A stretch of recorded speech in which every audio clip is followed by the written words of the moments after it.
to the channel Twelve and this video is for you. இன்னைக்கு நம்ம வீடியோல என்ன பத்தி பார்க்க போறோம் அப்படினா crystal lattice and unit cell அப்படிங்கற ஒரு டாபிக் தான் பார்க்க போறோம். And already இந்த chapter 6 solid state in first volume and நம்மளுடைய physical chemistry chapterல first chapter ஆன ஒரு chapter இதுதான். And இது ரொம்ப இம்பார்ட்டன்ட் ஆன ஒரு chapter தான் and easiest ஆன chapterம் கூட. And already இத பேஸ் பண்ணி நம்ம 3 வீடியோஸ் போட்டுருக்கோம் அப்படி நினைக்கிறேன்.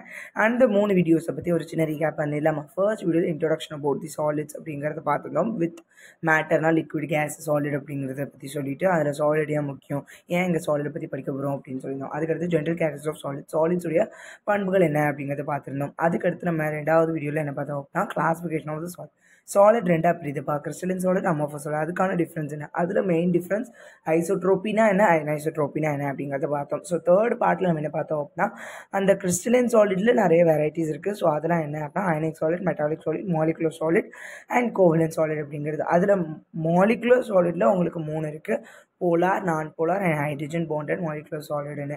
ஸோ இது எல்லாமே பார்த்துட்டு இப்போ ஃபோர்த்தில் தான் ரொம்ப முக்கியமான topic and main basic of this chapter அப்படின்னா crystal lattice and unit cell அப்படிங்கிற இந்த ஒரு பார்ட். அண்ட் இந்த பார்ட்டில் என்ன பற்றி பார்க்க போகிறோம் அப்படின்னா கிறிஸ்டலின் சாலிட் அப்படிங்கிறதோடைய பற்றி தான் நம்ம பார்க்க போகிறோம். அண்ட் கிறிஸ்டலின் சாலிட் எப்படி நம்ம பிரிக்கிறோம் அப்படின்னா characterise by the definite orientation of atoms, ions or molecules related to one another in a 3-dimension pattern. So 3-dimension pattern. So what is in orientation அப்படின்னா இப்போ ஒரு மனுஷன் இருக்கான், அவனுக்கு ஒரு ஆட்டிடியூட் அண்ட் பிஹேவியர் இருக்கு. ஸோ அதே மாதிரி தான் இங்கே ஆட்டம்ஸ், அயோன்ஸ் அவங்களுடைய டெஃபினைட் ஷேப்ல எப்படி அவங்க இருக்கிறாங்க, இதுதான் வார்த்தை, எப்படி இருக்காங்க அதுதான் ஓரியன்டேஷன் அப்படின்ற. ஹவு தே ஆர் அப்படிங்கப்போ நம்ம இங்கே மோஸ்ட்லி கிறிஸ்டலின் சாலிட்ங்கப்போ அரேஞ்ச்மெண்ட் எப்படி அரேஞ்ச் ஆகிருக்கிறாங்க அப்படிங்கிறத பற்றி தான் நம்ம பார்க்குறோம். இப்போ கிறிஸ்டல் லேட்டிஸ் அப்படின்னா என்னென்னு பார்க்கலாமா. The regular arrangement of the species அப்படின்னா யார், இந்த ஆட்டம்ஸோ அயான்ஸோ கான்ஸ்டுவன்ஸோ எப்படி அந்த கிறிஸ்டல் முழுக்க இருக்கிறாங்க, ரெகுலராக அரேஞ்ச் ஆகி இருக்காங்க அப்படிங்கிறது தான் என்ன சொல்கிறோம் அப்படின்னா கிறிஸ்டல் லேட்டிஸ் அப்படின்னு நம்ம சொல்கிறோம். ஸோ இந்த ஐடியா உங்களுக்கு எப்படி வந்திருக்கும் அப்படின்னு பார்த்தோன்னா இது நம்ம புக்கில் இல்லை, பட் நான் உங்களுக்கு சொல்கிறேன். வெளியே இருந்து பார்க்கும்போது ஒரு கிறிஸ்டல் இப்படி இருக்குது, அப்போ அதுக்குள்ளே எப்படி இருந்திருக்கும் அப்படிங்கிறதுல வச்சு தான் இந்த கிறிஸ்டல் லேட்டிஸ் அப்படிங்கிற டாப்பிக்கே வந்துச்சு அப்படின்னு சொல்லலாம். இந்த கிறிஸ்டல் லேட்டிஸ் அப்படிங்கிறப்போ அது ஒரு டைமென்ஷன் அந்த கான்ஸ்டுவன்ஸால் உருவானது. அதில் நிறைய பாயிண்ட்ஸ் இருக்கும், அந்த பாயிண்ட்ஸ் எல்லாமே ரிப்பீட்டடாக ரெகுலராக என்ன ஆயிருப்பாங்க அப்படின்னா அமைஞ்சிருப்பாங்க.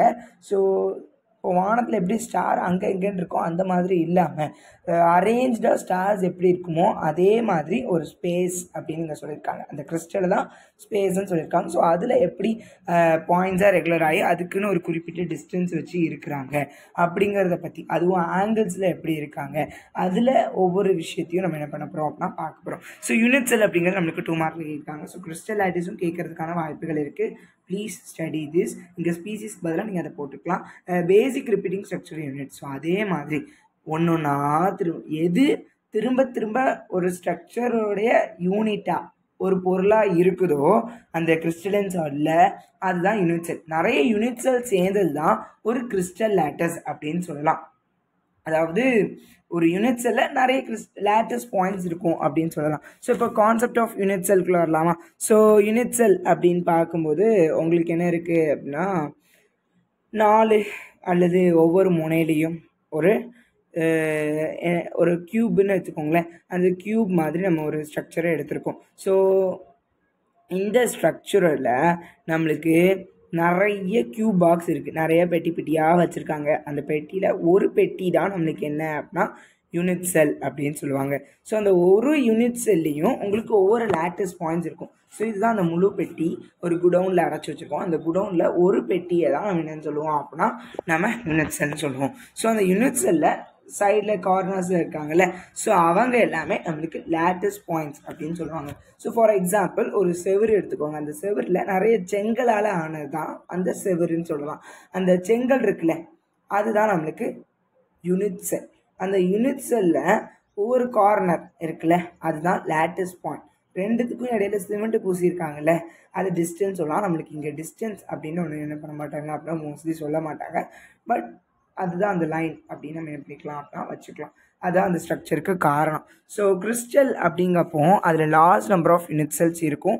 ஒன்றுக்கு ஒன்று டைரக்ட் கான்டாக்டில் இருக்கலாம், ஒன்றுக்கு ஒன்று எய்த்த வீட்டுக்காரங்க பக்கத்து வீட்டுக்காரங்க மாதிரி நெய்பர்ஸாக இருக்கலாம். அண்ட் அதே மாதிரி ஒரே மாதிரி அவங்க என்ன பண்ணியிருக்கலாம் அப்படின்னா அரேஞ்ச் ஆகி ஒரே மாதிரி இருக்கலாம்.